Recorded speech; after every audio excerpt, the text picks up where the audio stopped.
मंदिर स्थापत्य की चर्चा हम करेंगे, टेम्पल आर्किटेक्चर की।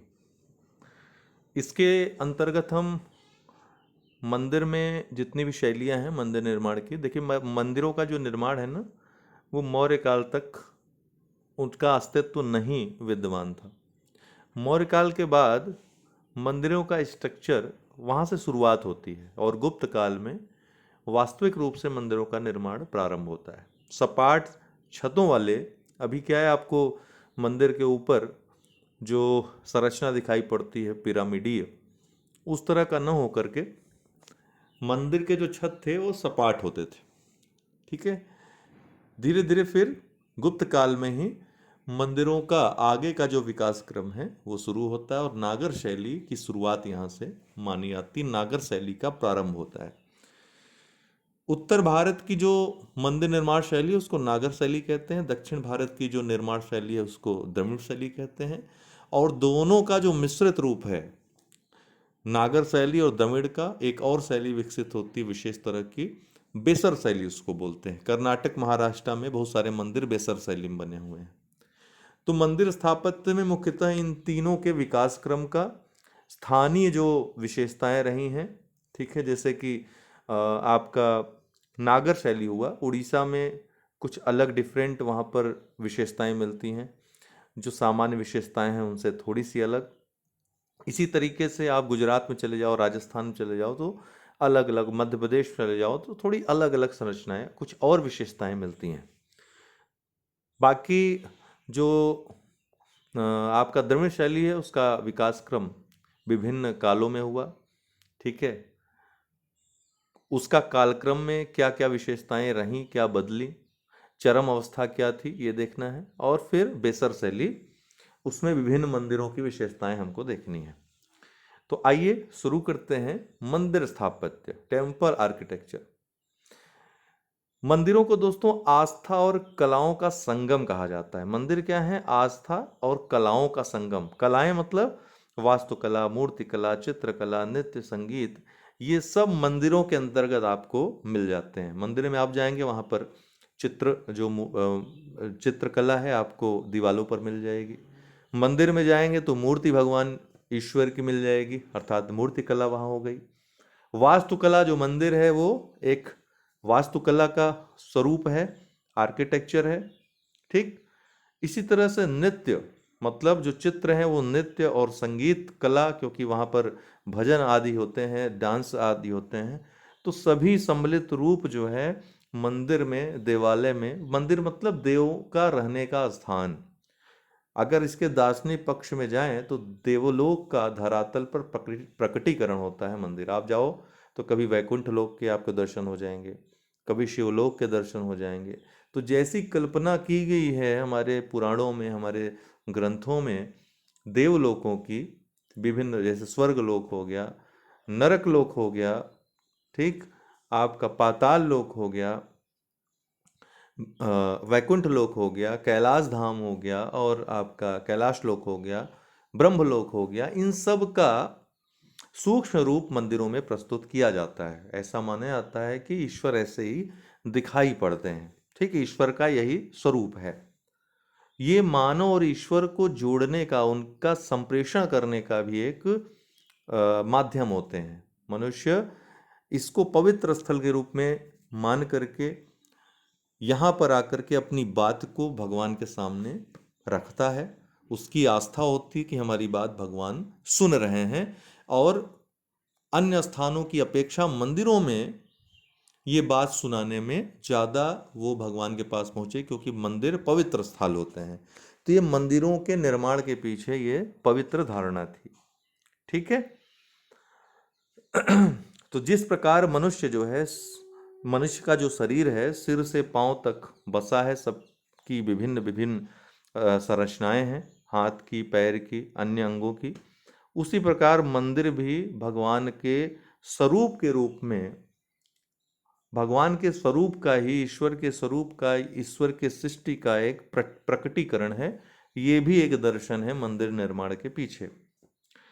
मंदिरों का निर्माण जो हुआ है इसके पीछे कुछ कारण रहे होंगे। ठीक। और कारण क्या थे? या मंदिरों की क्या भूमिका रही, विभिन्न भूमिकाएं, इनको हम देखेंगे। तो अगर कारण देखें तो हजारों वर्षों के दौरान हिमालय से लेकर के मतलब उत्तर से लेकर दक्षिण तक, हिमालय से लेकर कश्मीर से लेकर कन्याकुमारी तक भारत में कई मंदिरों का निर्माण हुआ। ठीक है, हजारों मंदिरों का निर्माण हुआ, जिनमें से ज्यादातर जो बनाए गए मंदिर, वो आज आपको जो पुराने मंदिर दिखाई देते हैं, बड़े विशाल मंदिर, 700 से 1200 ईस्वी के मध्य के प्रमुखता से बनाए गए इस समय। ठीक है, भव्य मंदिर बनाए गए। हालांकि अगर मंदिर निर्माण की नींव की बात करें तो हमने कहा कि ये मौर्योत्तर काल में पड़ चुकी थी इसकी नींव। और मंदिर निर्माण के कारण क्या थे, क्यों मंदिर निर्माण की आवश्यकता पड़ी या क्यों मंदिर निर्माण हुए? क्योंकि आवश्यकता ही आविष्कार की जननी होती है। तो मंदिर निर्माण के पीछे जो सबसे बड़ा कारण था दोस्तों, वो धार्मिक कारण था। जो धार्मिक कारण था वो सबसे बड़ा कारण था। मंदिर निर्माण के पीछे जो भक्ति विचारधारा जो बहुत तेजी से आगे बढ़ रही थी, तमाम जो क्या कह सकते हैं, तमाम विचारक जो भक्ति मार्ग के थे, इस समय प्रसिद्ध हो रहे थे। अपने भक्ति के प्रचार का माध्यम वो मंदिर को बनाना चाहते थे। और यह शुरू हुआ लगभग 100 ईसा पूर्व या उसके बाद मौर्योत्तर काल में। और भक्ति काल के उद्भव के कारण या भक्ति के जन्म के कारण या उसमें विकास के कारण देवी देवताओं की मूर्तियों एवं उनके रहने की आवश्यकता महसूस की गई। लोगों ने ईश्वर को खुद से जोड़ा, उसका मानवीकरण किया अपने जैसा, और ये मान करके कि मानव ईश्वर की प्रतिकृति है, प्रतिछाया है। सृष्टि को ईश्वर ने बनाया, तमाम जीव जंतु बनाए, लेकिन ईश्वर का जो स्वरूप है मानव जैसा इसलिए है क्योंकि ईश्वर की प्रतिच्छाया है। ईश्वर की सबसे सर्वोत्तम जो कृति है वो मानव है, इसलिए मनुष्य का रूप उसे मूर्तियों को दिया गया।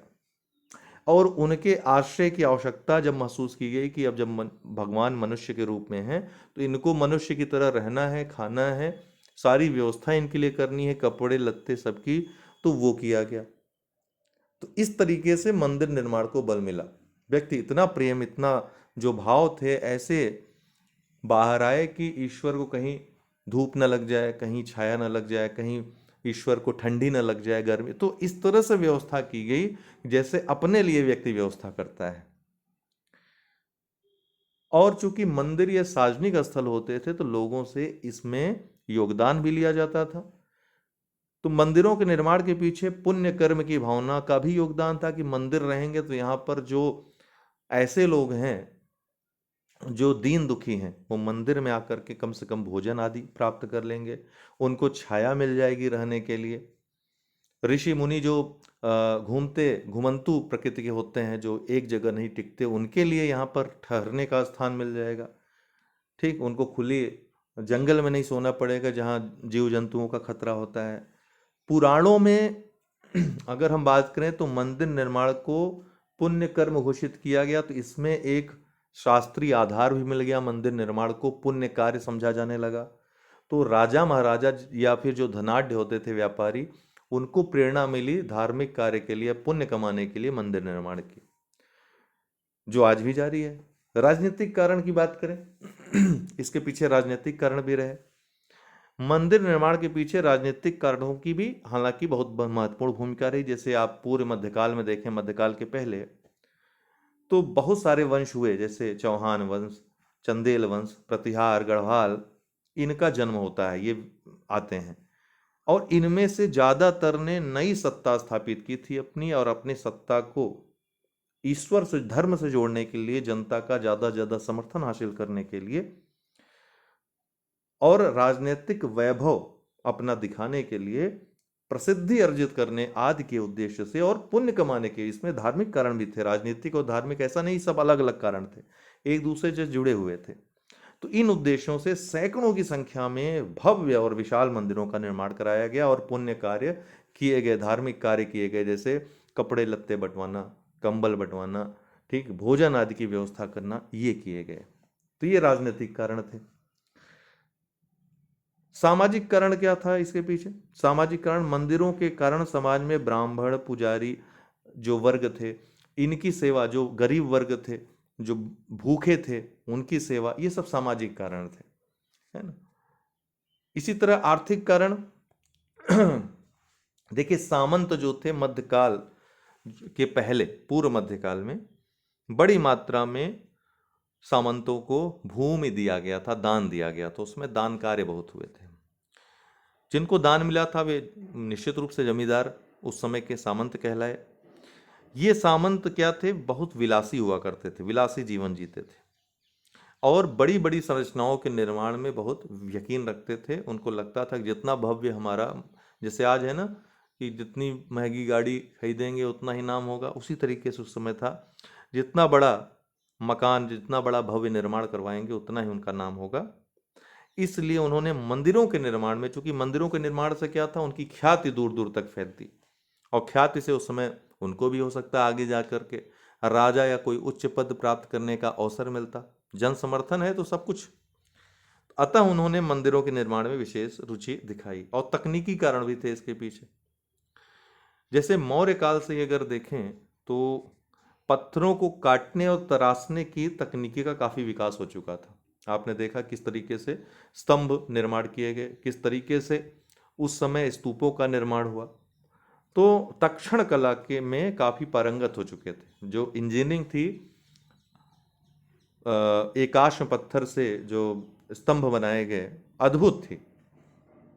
तो इसने भी मंदिर निर्माण को प्रेरित किया। काफी कुछ व्यक्ति सीख गया था, तो मंदिर निर्माण में आसानी भी हुई, क्योंकि सोच लेने भर से भव्य निर्माण, मंदिर निर्माण नहीं हो जाता। कुछ अलग व्यवस्था करनी थी। भगवान का जो मंदिर था सुंदर भी दिखना चाहिए था, आम घर से अलग दिखना चाहिए था, इसलिए मंदिर निर्माण को तकनीकी ने भी आधार प्रदान किया। मंदिरों की भूमिका क्या रही, तो ये विभिन्न भूमिकाएं भी मंदिरों की रही। जैसे राजनीतिक भूमिका में देखें तो मंदिर राजनीतिक और प्रशासनिक शक्ति के प्रतीक होते थे। जो जितना मंदिरों का निर्माण, भव्य मंदिरों का निर्माण कराता था, उतनी ही उसकी ख्याति होती थी।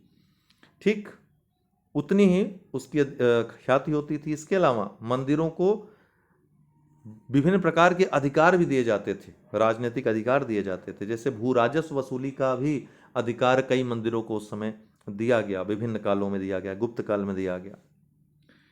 इसके अलावा किसान होते थे, शिल्पी होते थे, विभिन्न वर्ग होते थे, मजदूर आदि को मंदिरों के आदेश, जो मंदिरों के द्वारा आदेश दिए जाते थे, उनके पुजारियों के द्वारा या प्रमुखों महंतों के द्वारा, उनके आदेशों का पालन करना पड़ता था। तो राजनीतिक भूमिका भी इनकी होती थी। इसी तरह सामाजिक भूमिका क्या होती थी, जो हमने बताया, ब्राह्मण और पुजारी वर्ग, चूंकि उनको शक्तियां दी गई, राजनीतिक और प्रशासनिक शक्तियां, तो उनके वर्चस्व में वृद्धि हुई इस तरह से। ठीक, वे राजतंत्र में भी भाग लेने लगे। अनेक अधिकारी, वास्तुकार, शिल्पकार, नौकर चाकर आदि को ये मंदिर जो है रोजगार भी प्रदान करते थे। ये सामाजिक एक भूमिका मंदिर की थी। प्राकृतिक आपदा आती थी तो मंदिर के जो खजाने थे वो खोल दिए जाते थे। ठीक है, वो राहत कार्य पहुंचाया जाता था उससे। तो इस प्रकार से प्रभावी सामाजिक भूमिका मंदिरों ने निभाई। अब आर्थिक कारण में देखें तो आर्थिक जो भूमिका थी मंदिरों की, ये उसका भी निर्वहन करते थे। लोगों को ब्याज पर पैसे दिए जाते थे, विभिन्न वर्गों को, किसान, कारीगर आदि को। इससे क्या होता था, तमाम प्रकार के जब ऋण दिए जा रहे हैं तो तमाम प्रकार के लोगों को रोजगार के नए अवसर, व्यवसाय करने के अवसर, व्यापार के अवसर मिलते थे। मंदिरों ने इस तरीके से क्या किया, नगरीकरण को बढ़ावा दिया। मंदिरों के आसपास जो है वो बस्तियां बसने लगी और नगरीकरण, नगर इस तरह से नए नए निर्मित हुए। अनेक मंदिर जो है तीर्थस्थल के रूप में विकसित हुए। जो भव्य मंदिर हुआ करते थे उनको लोग दूर दूर से देखने आते थे, दर्शन करने आते थे। इस तरह से लोगों को रोजगार भी मिला, व्यापार बढ़ा लोगों का, स्थानीय लोगों का काफी उसमें फायदा हुआ। ठीक है, वहां पर आसपास में जहां मंदिर होते थे, इस तरह से बाजार और विभिन्न प्रकार के सरायों आदि का निर्माण होता गया, और जिससे शहर बढ़ते चले गए, नगर बढ़ते चले गए। ठीक, हालांकि कृषि के विकास में मंदिरों का बड़ा योगदान रहा है। जैसे सिंचाई के साधन बढ़े, कुआं, तालाब आदि का निर्माण हुआ मंदिरों के निर्माण के साथ ही साथ। इससे कृषि के विकास, एग्रीकल्चर के विकास में भी बढ़ावा मिला। सांस्कृतिक भूमिका क्या थी मंदिरों की, तो भारतीय संस्कृति में तो हमेशा से भूमिका रही है, विभिन्न प्रकार के जो नृत्य, संगीत, कला, इनके विकासों में मंदिरों ने योगदान दिया। जितनी भी नृत्य कलाएं हैं मैक्सिमम जो है मंदिरों से ही विकसित हुए हैं, जैसे मोहिनी अट्टम हो गया, कुचिपुड़ी, कथकली, ठीक, ओडिसी, अ, आपका जो तमिलनाडु की प्रमुख भरतनाट्यम हो गया, ये सब वहीं से। देवदासियां जो होती थीं, जो मंदिरों में निवास करती थीं, उन्होंने काफी साधना के द्वारा इन कलाओं को विकास में योगदान दिया अपना। इसके अलावा शैक्षिक भूमिका भी मंदिरों की होती, तो उसमें शिक्षा दी जाती थी, ठीक, शिक्षा प्रदान करते थे मंदिर। और ऐसे मंदिर जो शिक्षा प्रदान करते थे उन्हें क्या कहा जाता था? उन्हें घट्टिका कहा जाता था। प्रीलिम्स के लिए याद रखिएगा, घट्टिका क्या होते थे? जो ऐसे मंदिर जो शिक्षा प्रदान करने का भी कार्य करते थे, डिग्री भी देते थे, ठीक है। मंदिरों के तहत विभिन्न प्रकार के जो दर्शन थे, भारतीय दर्शन, ठीक, गणित, व्याकरण, तर्कशास्त्र, संस्कृत आदि की शिक्षा दी जाती थी, भाषा आदि की। और शिक्षा देने के लिए मंदिर संस्थान अनेक शिक्षकों और आचार्यों को भी नियुक्त करते थे। और इन शिक्षकों द्वारा या मंदिरों द्वारा शिक्षकों और जो छात्र यहाँ पढ़ने आते थे उनका भरण पोषण किया जाता था, भोजन और रहने का प्रबंध भी किया जाता था।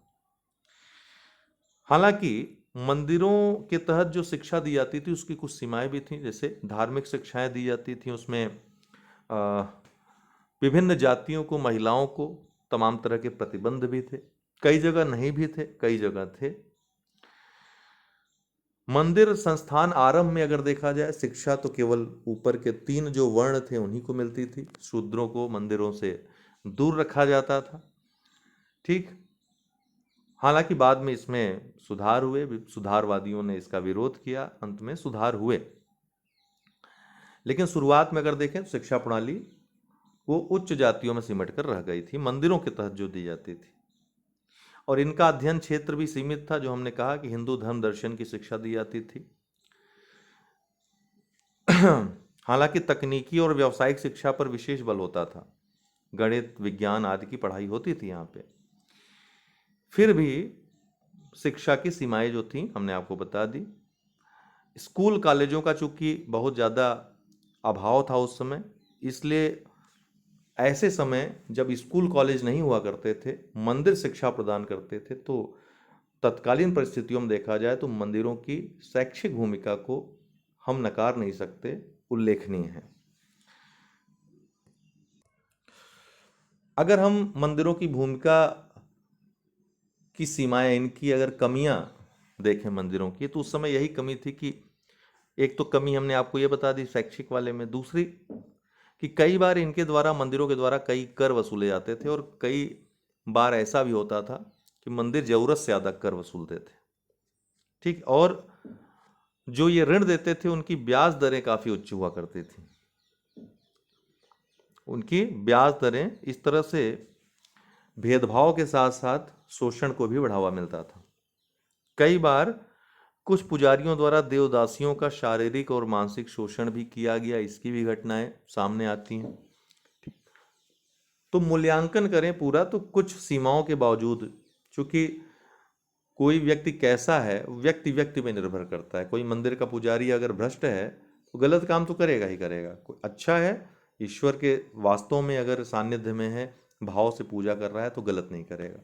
तो कुछ सीमाओं के बावजूद मंदिरों की काफ़ी सकारात्मक भूमिका रही विभिन्न क्षेत्रों में, जो हमने चर्चा की। आर्थिक सांस्कृतिक विकास में मंदिरों ने महत्वपूर्ण भूमिका निभाई। अधिकांशतः मंदिर भारतीयों की सकारात्मक ऊर्जा को बढ़ावा देते थे। यही कारण है कि आज भी भारतीयों के जीवन में मंदिर श्रद्धा के केंद्र बने हुए हैं। व्यक्ति निराश होता है तो मंदिरों की तरफ ही भागता है। अब अगले वीडियो में हम शैलियों को पढ़ेंगे, जो मंदिर निर्माण शैलियां हैं इनको पढ़ेंगे। नेक्स्ट वीडियो में ये खत्म हो जाएगा। तो डेली वीडियो आएंगे, कम लेंथ के रहेंगे क्योंकि आपको प्रीलिम्स अभी देना है, लेकिन 20 मिनट के वीडियो में बहुत सारी चीज़ें समेटने का प्रयास करेंगे और यहाँ से आपका प्रीलिम्स भी मजबूत होगा। नेक्स्ट वीडियो में हम तीनों शैलियों को पढ़ेंगे, इनके स्थानीय, मतलब अगले वीडियो में ये टॉपिक खत्म होगा, ठीक है।